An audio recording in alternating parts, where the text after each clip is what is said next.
पोषक तत्व की कमी से सबसे पहली बीमारी जो होता है वो होता है कुपोषण, है ना। जब शरीर को आवश्यक मात्रा में पोषक तत्व नहीं मिले तो इस स्थिति को कुपोषण कहते हैं। समझ गए? जब शरीर को जितनी प्रोटीन चाहिए उतना नहीं मिलता है, जितना कार्बोहाइड्रेट चाहिए उतना नहीं मिलता है, जितना वसा चाहिए उतना नहीं मिलता है, जितना vitamin A B C D चाहिए उतना नहीं मिलता है, जब ये सब चीज शरीर को नहीं मिलता है तो कुपोषण हो जाता है। हाँ, कुपोषण का एक लक्षण बता रहे हैं। ठीक, देखो कुपोषण का एक लक्षण सोचो। कुपोषण का एक लक्षण ऐसा होता है, अगर किसी को कुछ बोलना है, अगर किसी को कुछ याद करने के लिए देंगे तो उसको जल्दी से याद नहीं आएगा। बोलेगा तो थोड़ा देर लेट के, मतलब हल्का सा सोच लेगा, उसके बाद थोड़ा सा समय लेगा सोचने में, उसके बाद बोलेगा। तो इसको बोलते हैं कुपोषण। जैसे हम फटाक से बोल देंगे कि 8 का पढ़ा 7 बार पढ़ेंगे तो कितना हो गया 56। जो कुपोषण का शिकार होगा ना पहले सोचेगा, मतलब 4 मिनट और 4 मिनट बोलते 4 सेकंड 2 सेकंड 5 सेकंड पहले समय लेगा, पहले सोच लेगा, उसके बाद आंसर देगा। इसको बोलते हैं कुपोषण। ठीक, मतलब एक्टिव माइंड नहीं होता है, माइंड तो साफ होना चाहिए ना, फटाफट आंसर देने वाला, वो सब नहीं होता है। तो ये तो हो गया मेंटल प्रॉब्लम जो कि पोषक तत्व की कमी के कारण होता है। समझी? हम तुमको बोलेंगे कि 5 का पढ़ा जानती है तो पहले सोचेगी कि क्या बोले, हाँ कि ना, मतलब तुमको समझ में ही नहीं आएगा कि सर क्या पूछा है। सो फिर जैसे 4-5 सेकंड हो जाएगा या फिर 1 हाफ मिनट, तब तुमको समझ में आएगा अरे सर ये वाला पूछा था। हाँ सर आप 12 पे जानते हैं, तो 5 का पढ़ा 6 का पढ़ा जानते हैं।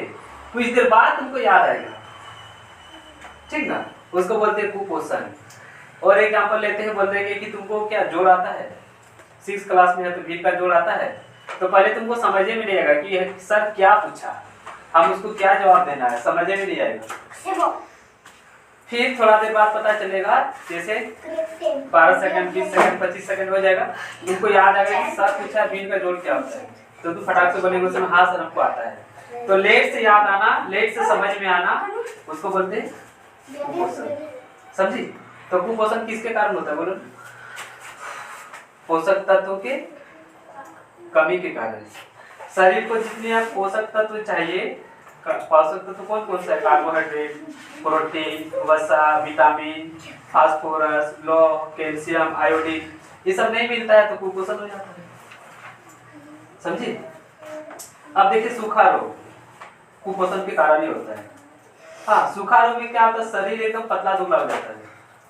ठीक, शरीर क्या हो जाएगा, हाथ पैर सब पतला पतला हो जाएगा, हाथ पैर एकदम पतला पतला हो जाएगा, लेकिन देखो उसका जो बॉडी है ना, उधर है ना, वो बाहर निकल जाएगा, पेट बाहर निकल जाता है। सूखा रोग में पेट बाहर निकल जाएगा, जैसे देखो देख रहे हो फिगर में, ये सूखा रोग में पेट बाहर निकल जाता है, शरीर पूरा पतला दुबला हो जाता है, हड्डी पसली दिखने लगता है, इसको बोलते हैं सूखा रोग। तो सूखा रोग भी किसके कारण होता है बोलो? बोलो कुपोषण के कमी के कारण, पोषक तत्व की कमी के कारण। उल्टा हो गया। सूखा रोग किसके कारण होता है? पोषक तत्व की कमी के कारण। कुपोषण किसके कारण होता है? हाँ, पोषक तत्व के। हाँ, यही सब बार बार आंसर बोलना है, क्योंकि जितना बीमारी पढ़ेंगे ना सब इसी के कारण होता है। समझिए? हम लोग अभी जितना पढ़ेंगे सब यही से है। कुपोषण किसके कारण होता है? पोषक तत्व के कमी के कारण। देखो थोड़ा देर बाद तुमको, मतलब तुम बोलना चाह रही लेकिन थोड़ा देर बाद आंसर में आ रहा है ना, मतलब तुम भी कुपोषण का शिकार है।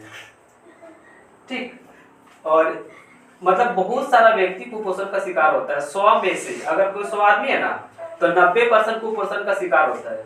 मतलब दिमाग को बाद में काम करना चाहिए। तुरंत बोलेगा तो तुरंत समझ में नहीं आएगा, जैसे 2-4 सेकंड हो जाएगा फिर समझ में आएगा, दिमाग में काम आएगा कि हमको ये जवाब देना था। तो हम लोग देख रहे थे सूखा रोग। कम भोजन मिलने पर, ठीक, कम भोजन मिलने पर जो गरीब घर का बच्चा होता है ना उसको बहुत कम भोजन मिलता है, खाना पीना नहीं मिलता है। गरीब घर को भोजन कहाँ से वो पाएगा, सब कैसे खाएगा? भोजन पर प्रोटीन तथा कार्बोहाइड्रेट की मात्रा कम हो जाती है, खासकर प्रोटीन और कार्बोहाइड्रेट की मात्रा कम हो जाती है। अब तुम लोग बोलो कार्बोहाइड्रेट क्या खाने से मिलता है? कार्बोहाइड्रेट का स्रोत बोलो? आलू और चावल। बहुत अच्छा। और प्रोटीन का स्रोत बोलो? दूध। ये सब खाते रहना चाहिए। सब याद कराएं, तुम लोग भूल जाती है। हाँ, तो सूखा रोग में देखो कम भोजन मिलने पर प्रोटीन तथा कार्बोहाइड्रेट की मात्रा कम हो जाती है। अगर वो खाना ही कम खाएगा तो पोषक तत्व भी क्या मिलेगा, कम मिलेगा ना, प्रोटीन भी कम जाएगा और कार्बोहाइड्रेट भी कम जाएगा। शरीर दुबला पतला हो जाता है और पसली की हड्डियां दिखाई देने लगती है। तो पूरा हाथ में पतला पतला हो जाएगा पोषक तत्व के कमी के कारण। अब इसके हल्का सा अंदर जा रहे, कौन सा पोषक तत्व की कमी के कारण सूखा रोग होता है? तब आंसर देना प्रोटीन और कार्बोहाइड्रेट। प्रोटीन और हाँ, सूखा रोग का लक्षण क्या है? सूखा रोग में क्या होता है? शरीर हाँ सूख जाता है, पतला दुबला हो जाएगा और पसली दिखाई देने लगेगा। पसली समझती है ना, छाती के पास जो हड्डी होता है ना वो दिखाई देने लगेगा, जैसा तुम फिगर में देख सकती है। और जो उदर होता है, पेट होता है, वो भी तुम्हारा बाहर आ जाता है। इसको बोलते हैं सूखा रोग। समझी? सूखा रोग हो गया, कुपोषण हो गया। पोषक तत्व की कमी से कौन सा बीमारी होता है? बोलो। हाँ, कुपोषण। एगो बना के रखे थे, किताब देख सकती है, बार बार आंसर देना। दूसरा बीमारी कौन सा बताइए? सूखा रोग। पहला कुपोषण बताइए, दूसरा सूखा रोग। अब तीसरा देखो, क्वासियोरकर। ठीक, तीसरा कौन सा बीमारी है? क्वासियोरकर। क्वासियोरकर में देखो क्या होता है, यह भोजन में प्रोटीन कम हो तो बच्चे में वृद्धि रुक जाती है और पेट फूल जाता है। क्या सर कर रहा है? तो क्वासियोरकर में क्या होता है, यदि भोजन में प्रोटीन कम हो जाए तो बच्चे में वृद्धि रुक जाती है और पेट फूल जाता है। तो दो चीज हो गया, अगर हम लोग जो भोजन खा रहे हैं उसमें प्रोटीन की कमी हो जाए, मतलब प्रोटीन वाला पदार्थ नहीं खाएगी, वैसा भोजन खाएगी जिसमें प्रोटीन नहीं है। हाँ, तो प्रोटीन वाला पदार्थ अगर नहीं खाएगी, प्रोटीन वाला अगर सोर्स जिस खाना में प्रोटीन मिलता है उसको नहीं खाएगी, तो उसका जो है ना वृद्धि रुक जाएगी। वृद्धि मतलब समझती है? ऊंचाई, हाइट नहीं बढ़ेगा, बोना हो जाएगा। सर्कस के खेल में बोना, लड़का लड़की देखिए, बोना छोटा छोटा, वो सब प्रोटीन के कारण होता है। अच्छा, बोना नहीं देखिए, इतना उसका हाइट बहुत कम है, बोना जो होता है ना, तो उसका जो बीमारी है उसको बोलते हैं क्वासियोरकर। उसकी वृद्धि रुक जाती है एवं पेट फूल जाता है। और उसका पेट क्या होगा बोलो ना? फूल जाएगा। जैसा देखो सूखा रोग में पेट फूल गया था ना, उसी तरह उसका पेट भी फूल जाता है। देखो प्रोटीन वाला याद रखना, खासकर अंडा, दूध, पनीर, मांस, मछली, दाल, दूध, अंडा जो स्कूल में देता है, बोले थे देखो अंडा भी सादा होता है, दूध भी सादा होता है। उसके बाद मतलब अंडे दूध से बनता है पनीर, तो पनीर और फिर मांस, मछली, दाल, याद रखना, दाल, दूध, पनीर, अंडा। ठीक, इस सब में क्या होता है? प्रोटीन होता है। तो हमारे शरीर में प्रोटीन की कमी हो जाए, कैसे कमी होगा? अगर हम लोग दाल नहीं खाएंगे, अंडा नहीं खाएंगे, मछली नहीं खाएंगे, तो इस सारे अंडा, दूध, मछली, पनीर बोले ना, इससे हम लोग को शरीर को ऊर्जा मिलता है, ऊर्जा मिलता है बोलते, प्रोटीन मिलता है। अगर हम इन सब पदार्थों को नहीं खाएंगे तो हम लोग को शरीर को प्रोटीन नहीं मिलेगा, और अगर प्रोटीन नहीं मिला तो हम लोग का शरीर का वृद्धि रुक जाएगा, और वृद्धि भी रुक जाएगा, पेट फूल जाएगा। इस प्रकार की बीमारी को क्वासियोरकर कहते हैं। तो इतना सारा बीमारी होता है कुपोषण के कारण। ठीक, सूखा रोग किसके कारण होता है? प्रोटीन और कार्बोहाइड्रेट की कमी के कारण। तो सूखा रोग चाहती है कि ना हो तो प्रोटीन वाला पदार्थ खाना, जैसे मछली हो गया, अंडा हो गया, दूध हो गया, पनीर हो गया। कार्बोहाइड्रेट वाला पदार्थ खाना, जैसे चावल हो गया, आलू हो गया। ठीक है, अगर चाहती कि क्वासियोरकर बीमारी ना हो तो प्रोटीन वाला पदार्थ खाना, अंडा, दूध, मछली, पनीर। ठीक ना। रतौंधी, नाइट ब्लाइंडनेस, विटामिन ए की कमी से रात में कम दिखाई देने लगता है। हाँ, तो रतौंधी बीमारी में क्या होता है? रात को कम दिखाई देगा, जैसे अंधेरा रहता है ना, तो उस समय हम लोग को हल्का फुल्का तो दिखाई देता है। लेकिन अगर लाइट ही नहीं रहेगा तो अभी हल्का फुल्का दिखाई देता है ना। लेकिन जिसका रतौंधी बीमारी हो गया ना, एकदम दिखाई देगा, उसको बोलते हैं रतौंधी बीमारी। तो विटामिन ए की कमी से होता है, तो विटामिन ए वाला सामान पूरा खाना, तो रतौंधी बीमारी नहीं होगा है। और ये इंपॉर्टेंट क्वेश्चन है, विटामिन रतौंधी बीमारी किसके कारण होता है? तो विटामिन ए के कारण। फिर घेंगा रोग, ये तो आयोडीन की कमी के कारण होता है। घेंगा रोग में देखना गर्दन में फूल जाता है। तो देखो घेंगा रोग से पीड़ित स्त्री का एक फोटो दिया गया जिसमें गर्दन देखो ना फूल गया है। आयोडीन की कमी से गले की ग्रंथि फूल जाती है, बच्चे मानसिक विकलांग हो जाते हैं। तो बच्चा भी होता है ना विकलांग हो जाएगा, किसी का हाथ काम नहीं करेगा, किसी का पैर काम नहीं करेगा, उसको बोलते हैं मानसिक विकलांग। और गर्दन में फूल जाना, ये हो गया घेंघा रोग। समझ में आ रहा है? तो घेंघा रोग किसके कारण होता है? आयोडीन की कमी से। रतौंधी विटामिन ए। क्वाशियोरकर बीमारी प्रोटीन की कमी। सूखा रोग प्रोटीन तथा कार्बोहाइड्रेट। कुपोषण पोषक तत्व की कमी। एनीमिया रोग किसके कारण होता है? लौह तत्व की कमी से खून की कमी हो जाती है। देखो पालक, सेव, मुड़वा, साबूदाना और यकृत, खासकर मुड़वा जो अब धीरे धीरे बंद हो रहा है ना। लौह तत्व के स्रोत है पालक, सेव, मुड़वा, साबूदाना और यकृत। अगर हम इन सब पोषक तत्वों का नहीं लेते हैं तो एनीमिया बीमारी हो जाएगा। अगर चाहते हैं कि एनीमिया बीमारी ना हो तो लौह तत्व वाला सामान खाना, खासकर पालक, मुड़वा, सेव। हाँ देखो पालक हम लोग घर में भी उगा सकते हैं, ऐसे नहीं ठीक से लिख सेव बाजार से खरीद के खा सकते हैं, मुड़वा ये ना धीरे धीरे खत्म हो रहा है, जैसे लेकिन मुड़वा में सबसे ज्यादा पालक क्या बोलते हैं लौह तत्व होता है। पहले जमाने की जितनी भी औरत लोग होती थी ना यही मुर्गा खाता था, जिस वजह से उन लोग का शरीर में खून की कमी नहीं होता था, लौह तत्व की कमी नहीं होता था और कोई भी बीमारी भी नहीं होता था। तो लौह तत्व की कमी से खून की कमी हो जाती है। अगर लौह तत्व की कमी है तो शरीर में खून की कमी हो जाएगा, मतलब खून तुम्हारे शरीर में जितना चाहिए उतना बनेगा ही नहीं। और अगर खून की कमी हो गया ना तो बहुत सारा बीमारी होने लगेगा और शरीर कमजोर हो जाता है। ठीक, खून की कमी हो गया तो शरीर कमजोर हो जाएगा। कमजोर शरीर के रोगों कई रोगों से ग्रस्त हो सकता है। अब शरीर कमजोर हो गया ना तो बहुत सारा बीमारी हो सकता है, कोई भी बीमारी हो सकता है। खासकर सबसे पहले सर्दी हो जाएगा, जुकाम हो जाएगा, हल्का सा मौसम चेंज करेगा ना तो तुम एडजस्ट नहीं कर सकेगी या बीमार हो जाएगा। इसको बोलते हैं एनीमिया रोग, खून की कमी होना एनीमिया रोग है। हाँ याद रहेगा। अब एक बार रिविजन करवा रहे हैं। कुपोषण किसके कारण होता है? हाँ पोषक तत्व के कारण। सूखा रोग किसके कारण होता है? प्रोटीन और खनिज नहीं। प्रोटीन और कार्बोहाइड्रेट के कारण। क्वाशियोरकर बीमारी किसके कारण होता है? प्रोटीन के कारण। इसमें क्या होता है? वृद्धि रुक जाता है। एनीमिया में क्या होता है? लौह तत्व की कमी होता है। लौह तत्व की कमी से शरीर में खून की मात्रा कम हो जाएगा और खून कम हो गया तो कोई भी बीमारी हो जाएगा, शरीर कमजोर हो जाता है। ठीक, अब देखते हैं हड्डी वाला बीमारी। हाँ, अस्थि और दंत क्षय, bone and teeth decay. Calcium की कमी से हड्डियां और दांत कमजोर हो जाता है, तो कैल्शियम खाना चाहिए।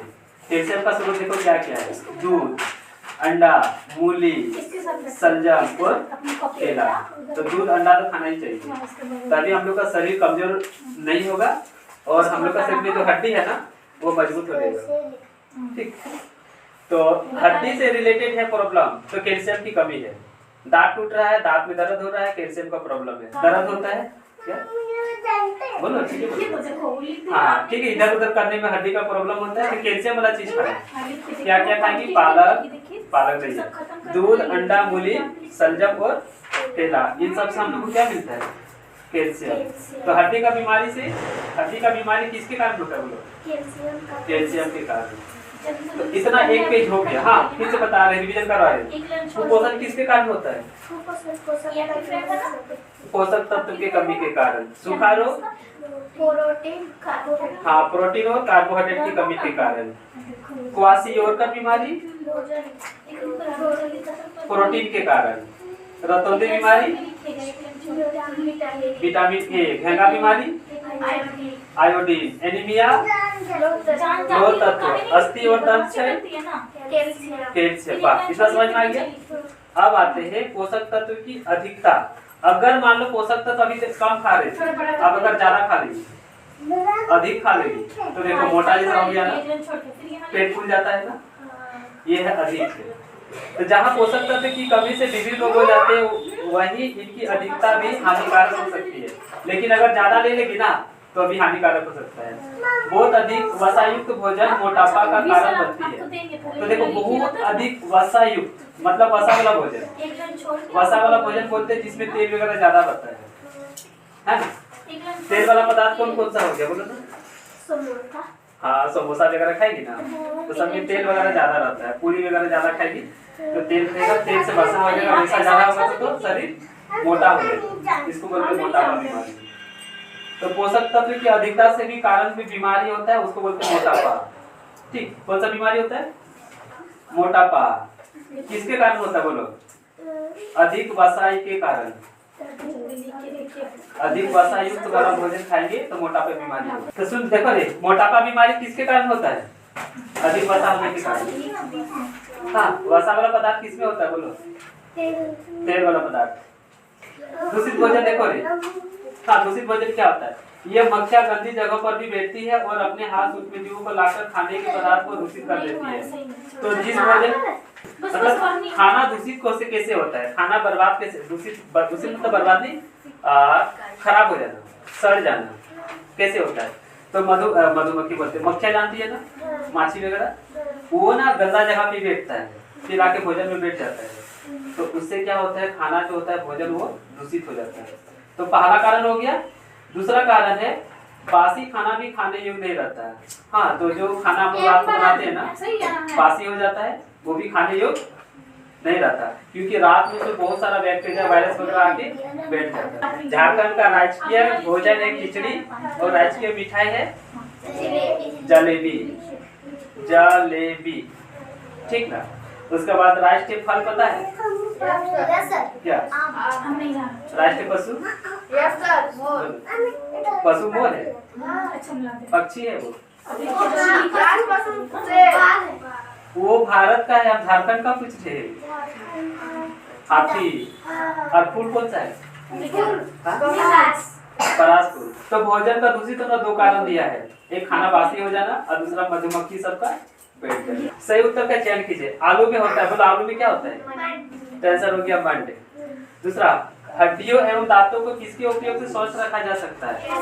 कैल्शियम। हड्डी वाला बीमारी आ गया तो कैल्शियम। इसमें से किसी पोषक तत्व नहीं होता है? हाँ, रुक्षांश में पोषक तत्व नहीं होता है। घेंघा रोग किस कमी के कारण होता है? आयोडीन की कमी के कारण। निम्नलिखित में से किस पदार्थ में विटामिन और खनिज लवण प्रचुर मात्रा में मौजूद होती है? आंवला, काजू, घी और केक। आंवला में विटामिन प्रचुर मात्रा में होती है, ठीक है। ऐसे दो दो खाद्य पदार्थों के नाम लिखे जिनमें नीचे दिए गए पोषक तत्व प्रचुर मात्रा में उपलब्ध होता है। ऐसा दो पदार्थ का नाम बताएं जिसमें वसा ज्यादा होता है, बोलो। मक्खन और इस सब में वसा ज्यादा होता है। तो दो पदार्थ हो गया जिसमें वसा ज्यादा होता है, कौन कौन सा बोलो ना? मक्खन और हाँ, मक्खन और मूंगफली। उसके बाद मंड मतलब कार्बोहाइड्रेट। बोलो कौन कौन सा पदार्थ है? चावल और आलू। रुक्षांश वाला भोजन, ताजे फल और हरी सब्जी। हाँ, ताजे फल और हरी सब्जियाँ। प्रोटीन, हाँ, दूध और अंडा। दूध और अंडा में प्रोटीन रहता है। सब तो लिखिए, कब लिखेंगे तो लिखिए। रुक्षांश हो गया ताजे फल और सब्जियाँ, मंड हो गया आलू और चावल, वसा हो गया मूंगफली। अब देखो आते हैं 3 नंबर पे।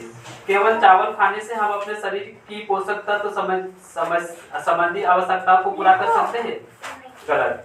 सिर्फ चावल खाएंगे तो हमको कार्बोहाइड्रेट मिलेगा, प्रोटीन वसा नहीं मिलेगा, तो हम लोग शरीर में उससे बीमार पड़ ही जाएंगे, इसीलिए हो गया गलत।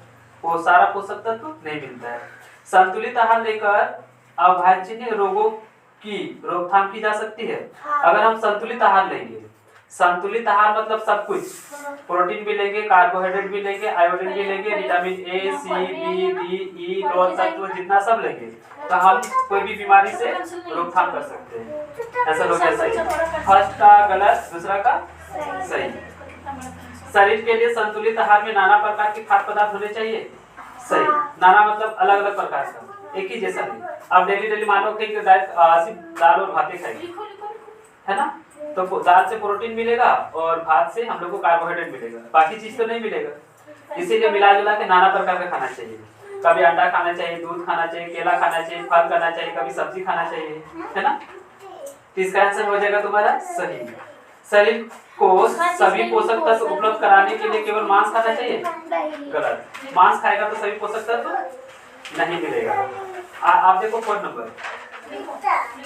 खंड क में अंकित विटामिन से खंड ख में अभाज्य रोगों का मिलान कीजिए। विटामिन ए की कमी से कौन सा बीमारी होगा? हाँ, रतौंधी को ही बोलते दृष्टिहीनता। ए को मिला दो दृष्टिहीनता से। Vitamin B beriberi, vitamin C ascorbic, vitamin D rickets. जितना बताया समझ में आया? अब देखो कार्बोहाइड्रेट से भरपूर पदार्थ, क्वेश्चन नंबर 5, कार्बोहाइड्रेट किसमें किसमें मिलता है? आलू और चावल। विटामिन सी से भरपूर भोज्य पदार्थ, विटामिन सी मतलब खट्टा वाला पदार्थ, तो टमाटर और संतरा, इस सब में रहता है विटामिन सी। लौह तत्व से युक्त भोज्य पदार्थ, मतलब लौह तत्व हो गया, मुड़वा हो गया तुम्हारा, और हो गया पालक, यहाँ पालक और सेब भी लिख सकते हैं। रुक्षांश के स्रोत वाले भोज्य पदार्थ, जिसमें रुक्षांश होता है, ठीक, साबुत अनाज है, हरी सब्जियां हैं। खनिज तत्वों की कमी से होने वाले रोग, घेंघा रोग और एनीमिया। अब देखो सूखा रोग, निम्नलिखित का एक लक्षण बताइए। सूखा रोग हो जाएगा तो क्या होता है, बोलो ना? शरीर, हाँ, शरीर पतला हो जाएगा और हड्डियों का कमजोर होना सूखा रोग का कारण है।